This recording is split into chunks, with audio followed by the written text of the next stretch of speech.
부동산 경매를 해라. 지금은 부동산 경매할 시기다. 이렇게 이야기합니다. 근데 제가 여기서 의문이 들어갑니다. 의문이. 과연 부동산 경매가 정답일까? 근데 제가 아는 부동산 경매는 아파트 낙찰받기가 하늘의 별따기입니다.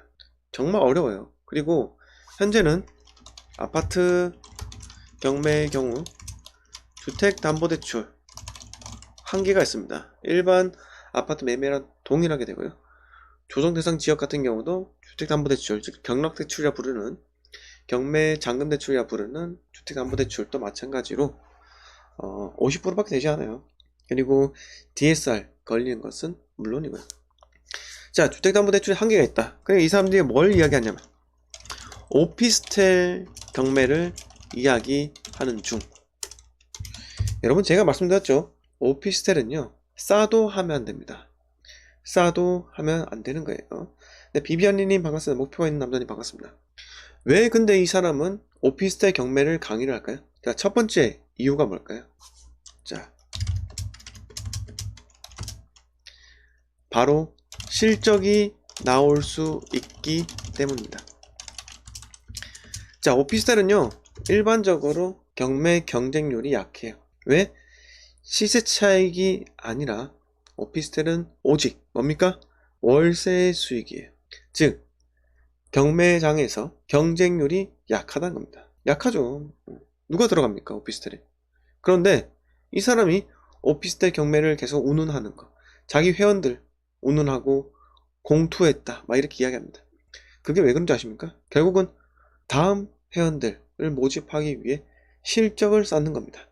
우리 회원들 감정가 1억 5천에 나온 오피스텔 1억에 낙찰받아가지고 세팅했더만 수익률이 어마어마합니다. 이렇게 이야기합니다. 자, 즉 강의를 팔기 위해서이다. 네.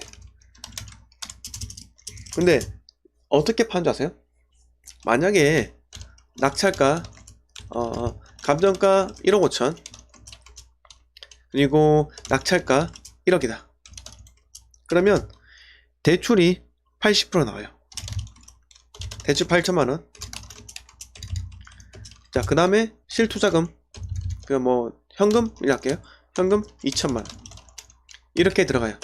여기까지 이해하셨습니까? 감정가 1억 5천에 낙찰가 1억, 대출 8천만원, 현금 2천만원 들어가는 거예요. 만약에 여기서 월세 세팅 했을 경우 보증금 1000에 월세 60만원을 해볼까요?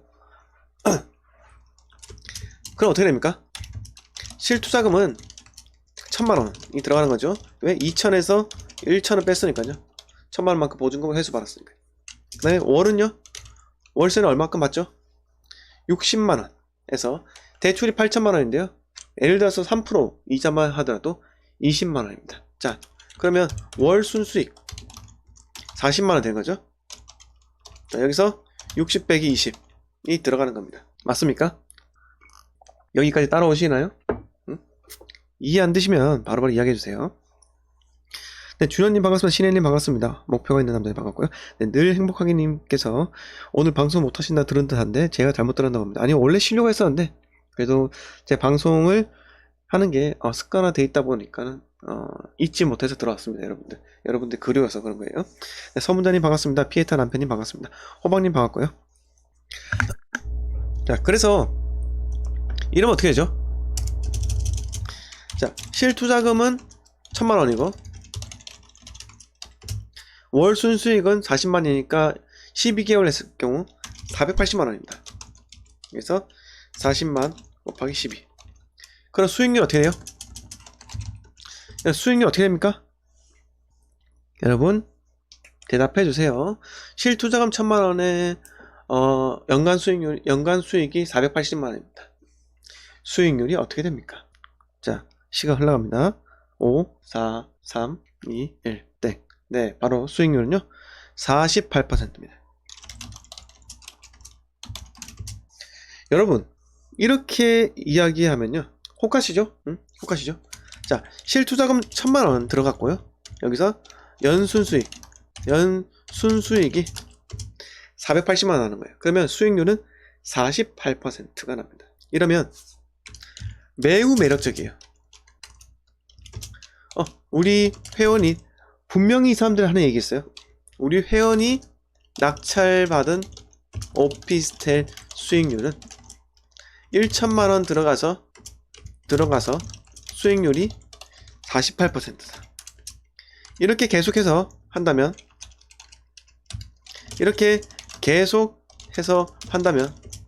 열채를 보유할 경우 어떻게 합니까? 1억이 들어가고 연간 4,800만원 수익. 어때요? 혹하시잖나요? 여러분 어떻습니까? 우리 회원이 낙찰받은 오피스텔 수익률은 1,000만원 들어가서 수익률이 48%. 이렇게 계속해서 열채까지 세팅한다면 1억의 투자금이 들어가고 연간 4,800만원 수익이다. 혹하시죠? 분명히 혹합니다. 자, 저는 분명히 말씀드리고 싶어요. 이런 사람들 이야기를 합니다. 이런 사람들 절대로 파는 이야기는 하지 않습니다. 여러분 결론이 이거예요. 이런 사람들은 공통점이 있어요.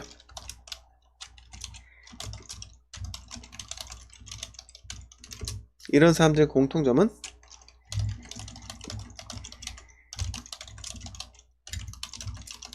사는 이야기와 수익률 이야기만 합니다. 자, 근데 제가 말씀드릴게요. 오피스텔요, 감정가 1억 5천인데 내가 1억에 낙찰받았다. 그게 과연 팔 수가 있을까요? 못 팝니다. 쉽지 않아요. 오피스텔 팔기가 얼마나 어려운지 아세요? 제가 사지 말라고 하잖아요. 네? 100명이 있으면요, 한두 명 살까 말까입니다. 황금성 좋지 않다는 거죠. 왜? 오르지 않으니까요. 근데 그 사람들이 이렇게 얘기해요. 어차피 싸게 낙찰받았기 때문에 시세 차익이 충분히 발생한다 라는 겁니다. 근데 제가 말씀드린 건요, 두 선생님이 말씀드린 거 뭘까요? 기회비용을 날린다. 왜? 오피스텔도 주택수에 포함된다 라는 겁니다. 오피스텔도 종부세에 포함돼요. 아시겠습니까? 자, 주택수에 포함되는 오피스텔. 자, 주거용으로 하면 당연히 주택수에 포함되겠죠. 그리고 종부세 포함됩니다. 자, 이러면 뭡니까? 현재와 같이 주택 취득세 중과 중과가 시행되고 있는 마당에 오피스텔 투자로 주택수 없어진 거 뭐라 하죠? 감소는 오피스텔 투자로 여유주택수 없어지는 것은 아니 된다. 물론 이렇게 이야기할 수 있어요. 등록임대사업자 오피스텔 됩니다. 등록임대사업자를 등록한다면 오피스텔은 주택수에서 빠진다. 근데 이것도 1년 동안 보유를 해야지 빠지는 거예요. 1년 있다가. 자, 어차피 오피스텔은요, 등록임대사업자를 등록하면요 4년 동안 못 팔아요. 못 판다고요. 자, 제가 말씀드린 요지는 이겁니다. 오피스텔이요, 투자해서 등록임대사업자를 통해서 주택수 포함 안 되는 걸로 갈 수가 있겠죠. 근데 그것도 알아두세요. 오피스텔은 DSR 규제 적용된다. 오피스텔도 아파트와 마찬가지로 아파트와 마찬가지로 DSR 규제가 적용됩니다. 그러면 내가 8천만원 대출 1억 낙찰가 1억에 대출 8천만원 받는 게 열채라 8억 대출 나오지가 않습니다. 자, 연소득이 5천만원이기 때문에 만약에 연봉이 5천만원이다. 그럼 3억까지밖에 대출 안 돼요. 그러면 내가 거주하고자 하는 주택에 사고자 하는 주택 대출 껴서 매수 못해요. 자, 이렇게 말씀드리고 싶습니다. 절대로 이 사람들요, 파는 이야기 하지 않아요. 이 사람들 공통점 사는 이야기만 합니다. 수익률 이야기만 해요. 그리고 지가 오피스텔 팔았다 라고 하는 것도 이야기를 하지 않습니다. 왜? 판 적이 없으니까요. 자, 수거토끼님께서 OP 모아가는 것도 예전에 대출 규제 없었던 때는 가능합니다. 요즘 나오는 월세 세팅 책에 나오는 사례는 다 옛날 사례입니다. 맞습니다.